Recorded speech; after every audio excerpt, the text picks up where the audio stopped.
ভাই দোকানের কি অবস্থা, ব্যবসা বাণিজ্য কিরকম? ভাই রমজান মাসে তো ভালো ব্যবসা, মনে করেন যে কাপড় আনছি, এই যে দেন রাইতে দিনে কাজ করতেছি। আমের কাপড় চলে না, কি কও? আমের চলে না, সাদা কাপড় এটা তো কাম হইতো না, আমের দোকানদারি লাগতো না, কাপড় মানে লাইন দেরিয়া এইটা চলতো না আপনার। এটা একটা- চলে ভাই এক শুনে আপনি এটা একটা আলাপ করলেন, আমি এত সুন্দর করে কাজ করি। এত সুন্দর দেরিয়া মানে লাইন আমের মতন দোকানদারি লাগতো না। আমরা খালি কইলে হইব, আমি পারুন না কইবে দেরিয়া বাকাই চালাই আমরা ছাড়া তো কেউ কমপ্লেন দিছে না। আমি চাই না এই যে আমার দোকানে- দেরিয়া মানে লাইন একটা লাইন কে দোকানদারি লাগছো।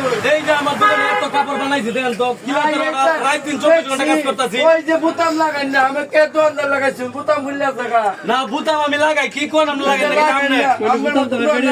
আমনে তো আমার দোকানে লস করতে নাইছো, আমি তুইলে আমার দোকানদার আমনে তো আমার দোকানে লস করতে নাইছো, আমনে তো আমার লস করতে আইছেন না।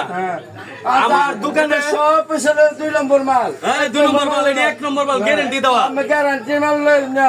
আমনে- এটা 100 আমরা পুরো বাংলাদেশ ঘুরে দেখছেন, আমার দোকানের মাল পাইতেন না।